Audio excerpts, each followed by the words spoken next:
How did we get to this point? This is the end of a 2-week journey across the country to pick up some Skylanders and meet a few people. I knew it was going to be a tight fit, but there were a few surprises along the way that made me start to question if I would be able to make it home with everything. Day 1, time to pack up. Make sure we have the SCL Matte Starter Pack, Mountain Dew with real sugar, my new addiction, body armor, strawberry banana flavor, straight up water, some Teddy Grahams, granola bars, and fruit strips. This stack of sustenance will help me survive the next 2 weeks. Let's toss the rest of my gear in the car and off we go. A quick pit stop at Quick Trip, the best gas station / convenience store around. Welcome to the best gas station ever. And we're on the road for real this time. I left home with the hope of leaving the cold and snow behind, but before I made it out of the state, the snow found me. But as I crossed the border into Illinois, the weather cleared up and even started to warm up. Today was mostly a driving day, but I do have one Skylander stop to make. On past trips, I've stopped at a number of disc replay stores, and they're usually quite fruitful. Not only do they regularly have Skylanders in stock, but they're typically priced at $1.99 each. This particular shop is in Champaign, Illinois.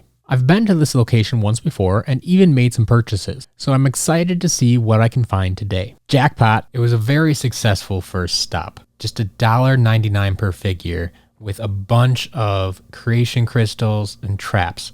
I left all the figures because they were pretty common and I wasn't that interested in them.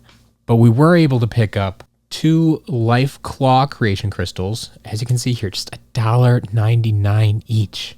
Got 2 Light Rune crystals, 2 Earth Rocket crystals, 1 Undead Lantern, 1 Air Angel, 2 Water Armor, 1 Magic Pyramid, 1 Tech Reactor, 3 Fire Reactors. Yeah, I know I don't need them, but at $1.99 a piece, they're hard to pass up. And then 5 traps as well. So we got a Water Log Holder, Water Jug Head, Tech Angel, Fire Torch, and then the big boy, Ultimate Chaos. Once again, just $1.99. This was a fantastic day. With a solid first stop, I'm headed to my hotel in Indiana for the evening. Tomorrow, I have a shorter drive overall, but a lot more places to look for Skylanders. Let's hope this luck continues.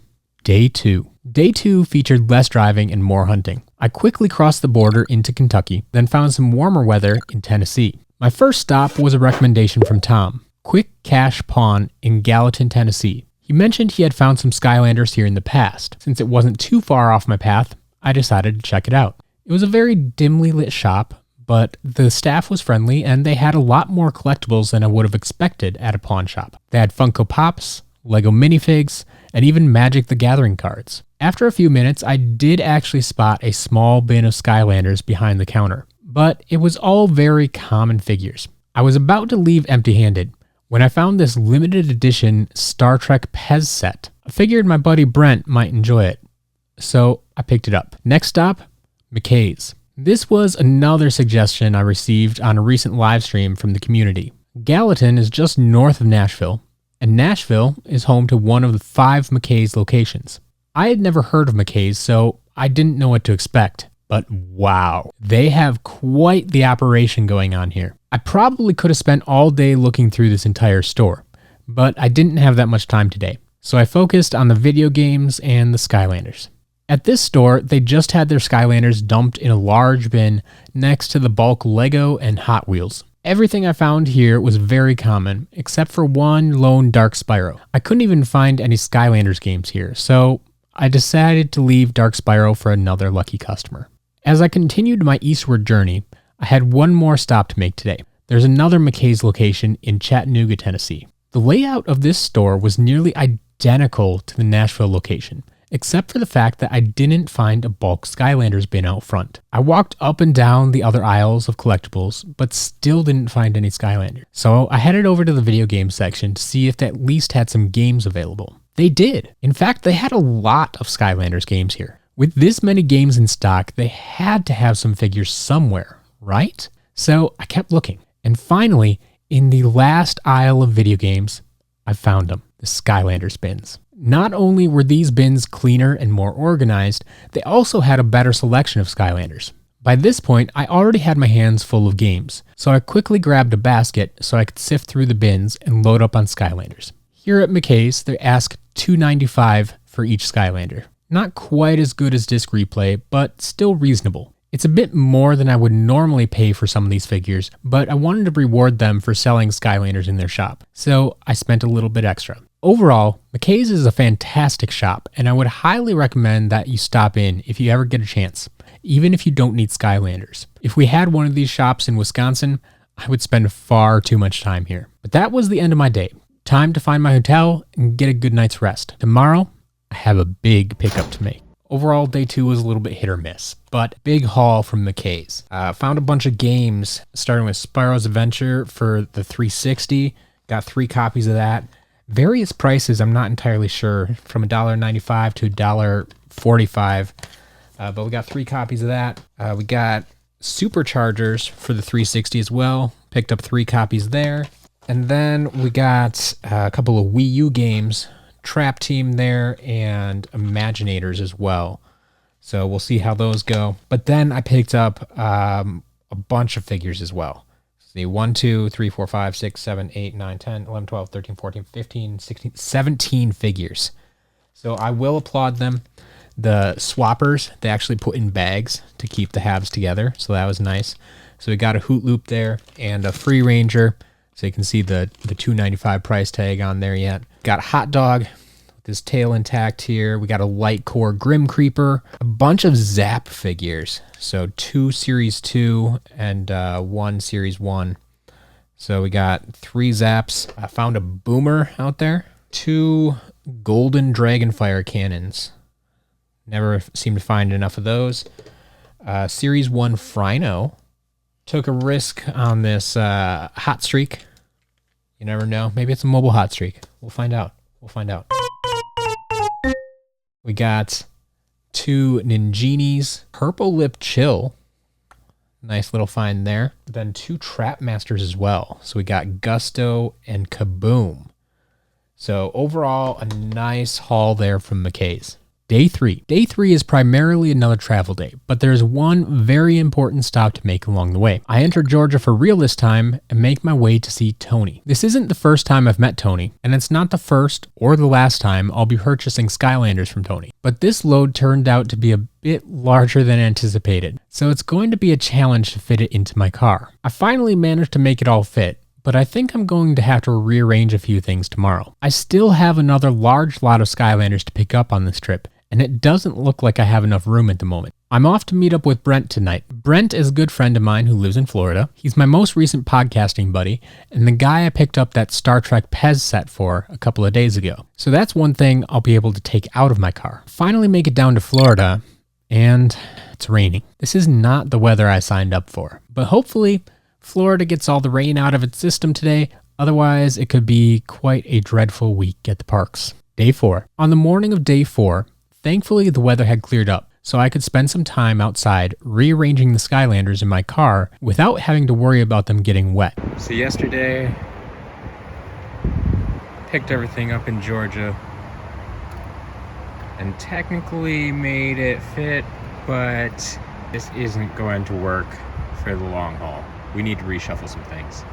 I knew this would be a crucial step for the remainder of my trip because my car currently seemed full of boxes, and I still had one more major pickup scheduled on my return trip. Most of the boxes contained figures that were in bags, so I began removing some of these bags that I would fit in the cracks and crevices between the seats. I was able to completely empty 2 of the medium-sized boxes, which I hoped would leave me enough room for the next major pickup. After that, I said goodbye to Brent and his family and headed towards Orlando. I can't come this close to the happiest place on earth and not pay a visit. Unfortunately, my room wasn't ready yet, so I made a brief detour to Universal's Islands of Adventure. I grabbed a butterbeer, rode Hagrid's motorbike adventure, and the Velocicoaster, and in just an hour, I was back on the road. My room was ready, and it was time to relax. The next few days of this trip were spent at Walt Disney World. Since that doesn't directly relate to my Skylanders journey, I decided to reserve that portion of the trip for my members here on YouTube. Day 10. My time at Disney was over,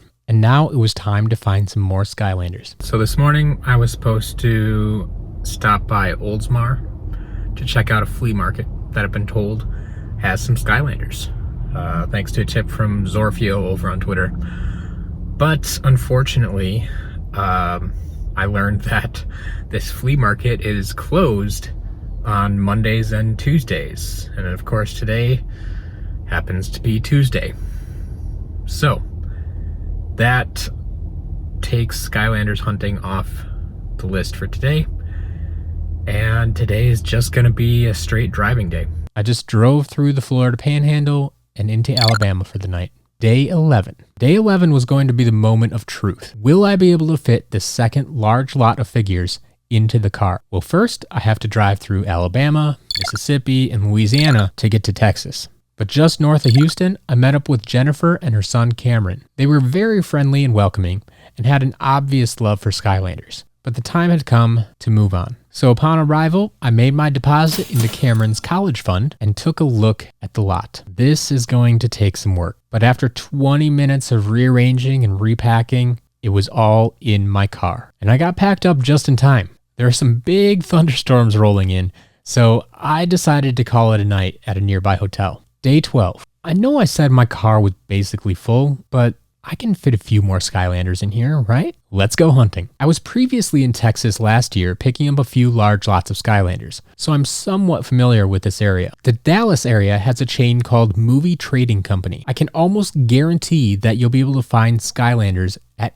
any Movie Trading Company location. The only question will be, how good is the selection? My first stop is the Greenville Avenue location. If you're looking for games, you'll have to go hunting through the game aisle. They have fair prices, but that typically means it's not something that I'm going to pick up for the shop. They have a large portal section.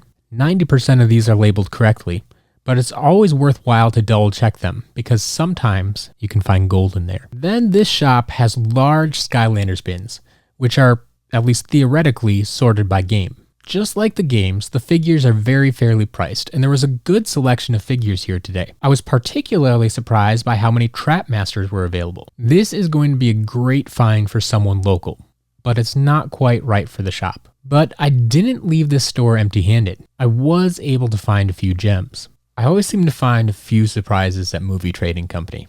Today was no exception, but today it's mostly around the vehicles. When I got to the Superchargers bin, I won. So Movie Trading Company individually packages all of their items like this. And Soda Skimmer. See that there? $3.99. $3.99. I'm like, cool. That's fun. Sure. I'll also take a Tomb Buggy for $3.99. Sure. I'll take a Power Blue Splatter Splasher for $3.99. And what goes with that? How about a Power Blue Gold Rusher for $3.99. Absolutely. So then to top things off, I just grabbed this Darklight Crypt because we can never have enough of those. A little bit more expensive at $4.99, but after those deals, I'll gladly pay this. Store number 2 is also Moving Trading Company. This is the Beltline Road location. Things are quite similar here. Games in the game aisle, portals and figures are separate. The biggest difference is that the portals and figures are integrated into one of the game aisles here. They have a much smaller selection at this location, but I was still able to walk away with 2 figures. Not quite as exciting as the last stop, just got 2 items here. Got another Darklight Crypt. This one was actually slightly more expensive at $5.99. So that's something you'll experience. They don't even have consistent pricing necessarily from store to store. It's hit or miss. One thing I found out that they do quite regularly, I remember finding this last year when I was down in Dallas as well. They have Light Core Chill, $5.99. I'm like, that seems really odd. Everything else is usually pretty fairly priced and they've done some research and such. But this, I find, is just the normal chill price, the standard Series 1 chill price. And they don't differentiate between light core and non-light core. So if you dig through the bins and get lucky, you may be able to find yourself a cheap light core chill. One final stop for the day before heading to the hotel, a third Movie Trading Company location, just north of Dallas in Frisco, Texas. I've been to all 3 of these locations previously, but this one might be the one I remember the most because they have a dedicated Skylanders section where they bring together all the figures and portals as well as the games. Unfortunately today, This shop had the weakest selection, and I wasn't able to find anything to take home. But if you're ever in the Dallas area, there are at least 10 movie trading company locations, and I would highly recommend stopping in to see what they have to offer. Wait, hold on, what's this? Am I going through St. Louis? Believe it or not, yes I am. Day 13. I was originally making my way through St. Louis just to check out a few Vintage Stock locations. Vintage Stock is actually the parent company of Movie Trading Company. They also own the Entertain Mart brand. In total, they currently operate about 70 stores across the US. I've been able to visit about a dozen of them. In any case, as you saw in the message I received yesterday, I now have another reason to go to St. Louis. I decided to meet up with Hunter at my first Vintage Stock stop. Apparently, Vintage Stock in St. Louis has rebranded to V-Stock. Kind of weird, but it's not my store. I got to the St. Peter's location a bit before it was time to meet Hunter, so I went to check out the shop. I learned that they were having a buy two, get one free sale this weekend, so that was promising. I'm not sure if someone already made use of this sale, but I wasn't able to find anything worth picking up. Now it was time to meet Hunter. Hunter has been a customer as well as a supplier before, but this was my first time meeting him in person. This was also my first time buying Skylanders out of the trunk of a car. Now it was time to do some shuffling again. There was no way I could stick the giant box Hunter brought directly in my car, so I had to get creative. But about 15 minutes later, I was back on the road. On to V-Stock store number 2 at West County Center. Apparently, in addition to being called V-Stock, these St. Louis locations prefer to be located in malls. This location is brightly lit, nice and clean, friendly staff, and plenty of Skylanders to look through. There was nothing super special, but I did pick out 3 pieces to take advantage of the buy two, get one free sale. Just 3 items today at this stop at V-Stock here in St. Louis. I had looked at some of the portals earlier, but decided against picking them up just because they were a little bit on the pricier side. I mean, fairly priced, but usually, like I said, that means not something for the shop. But with the buy two, get one free sale in effect now, I changed my mind a little bit. We picked up one Traptanium portal, which they're asking $9.99 for. We also picked up a Superchargers portal. This one is for Xbox One. So at $9.99 already, that's a great price for an Xbox One portal. So those are going to be the 2 items that we bought. And then the third item, the cheapest item, was one figure. I picked up a Boomer. They were asking $6.99, but this is what came up free. So $20 for an Xbox One portal, a Traptanium portal, and a Boomer. I'll take that. I had one more stop to make before calling it a night. I headed to the V-Stock in Chesterfield. This store also had a fantastic wall of Skylanders to check out, but they also had a few other items. Storage cases, backpacks, quite overpriced in my opinion. But then I saw these mysterious white boxes. 20 figures for $29.99? That sounds like a mystery box. Now, I've put together my fair share of mystery boxes, so I'm curious to see what other folks will put in a mystery box. At $1.50 per figure, feel pretty safe picking this up. Very similar to our last stop, we got 3 items taking advantage of the sale that's going on this weekend. 2 Traptanium portals, both at $9.99 a piece. These are just both for PlayStation or Nintendo consoles. Once again, then I did pick up another figure. So this is a Series 2 Spyro. A little bit more pricey figure, $11.99. So actually, I think one of the portals was free in this case. So there's our 3 items. But then this is the location that I also picked up this little treasure. Well, actually, I don't know if it's treasure. It could be garbage for all I know. But you can hear there's no padding in this box. It's mostly empty, but 20 figures for $29.99. Stay tuned for a later video. We're going to open this up and see what we got. Day 14. Squeezing my last few purchases into the car. That mystery box certainly didn't help. And making sure I can still see safely out my windows and mirrors. How did we get here? Well, as you can see, the car got quite full. So it's a good thing that today is the last day and I'm on my way home. Let's finish this up. It's time to head back to Wisconsin. But I'm not headed straight home. I need to make a quick stop at Jillian's house to drop off about half of this stuff, and then I can head home and find out what's in the mystery box.